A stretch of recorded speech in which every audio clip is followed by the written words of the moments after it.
buy the house through a mortgage. Yes, it is. That's right.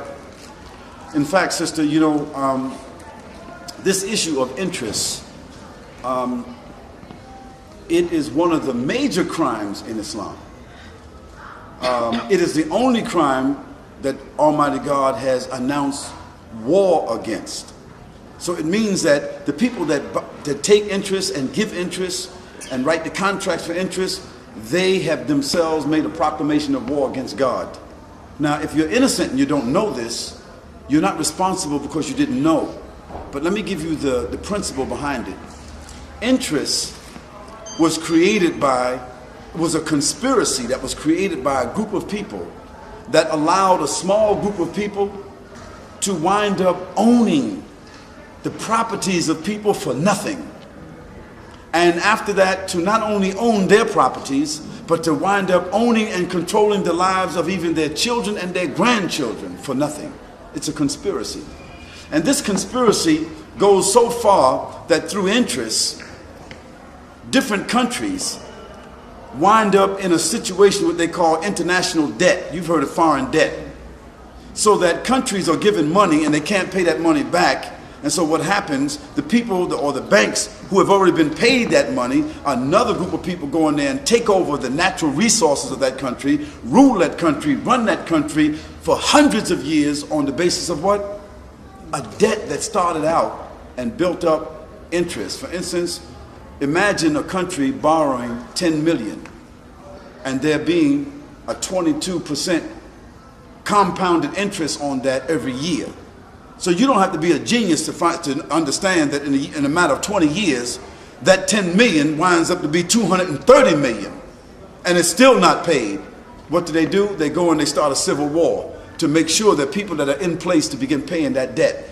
And so imagine this not in one place, but all over the world, third world countries, undeveloped countries who enter these situations of debt, and they wind up remaining in poverty and remaining under disease and other things through what? Banks, conspiracies that introduce this issue of interest. Now to bring it home to you and I, what does it mean? I buy a house. I'm a simple person, a hard-working person. Me and my wife are both working very hard. We buy a house for $70,000. Or let's say here in Australia, let's put it a different way. Let's say it's $150,000. So we buy a home for $150,000. And we're very sincere. And there's a 19% interest attached to that, which means that over a period of a 30-year mortgage or 20-year mortgage, I wind up paying for that house if I live, if I continue my job, if I'm employed over a period of 20 to 30 years. For a $150,000 house, I wind up paying at least $280,000 for that same house. The worst thing about it, I must pay off the interest before I pay the principal. See what happens? So it means that for the first 15 years, I'm paying off what? Interest. And suppose I lose my job. I lose my job, my wife loses her job, I get sick, she gets sick. What happens? They come and take the house from me, is right? Even though I paid off $150,000, $160,000, they take the house from me. So that $150,000, $60,000 was for nothing, isn't it right? Then what do they do with the house? They sell it. They resell the house for more than what it was worth and give somebody else another mortgage for the house at maybe $220,000, and it just keeps on going. So this shows you that this crime is worse than slaughter. It's worse because it kills the spirit of people, their investments, their generations, and so the people who are engaged in that conspiracy, they have entered a war against God because it amounts to injustice and oppression. So for us Muslims, God made it clear to us. We don't write the contracts, we don't enter the contracts, and when we know about it, we try to find a way to get out of it. Now, you're innocent, you didn't know. Now, I would think that your husband, being a Muslim, he should have understood this. But maybe because he wasn't mindful or practicing, Allah knows best. So sometimes we in a situation, we say, well, we ain't got no choice, we have to do that. No, we don't have to do that. I could live in a house that I'm renting and be just as comfortable, although I don't own anything, but at least I'm not at war with God. So my suggestion, sister, is that you go to a Muslim financial person who can help you and your husband to back out of this situation with the least amount of complications, but make the commitment to do so. And then after that, sis, buy what you can afford. Live in a house that you rent and be satisfied with that, because everybody nowadays cannot afford to just buy a piece of property. And nowadays, buying a piece of property or renting a piece of property doesn't necessarily give you any more security. Thinking about your children is okay. What you do, sis, is that first think about your relationship with God before you think about the security of your children. Because even in thinking about the children, this is how we get trapped.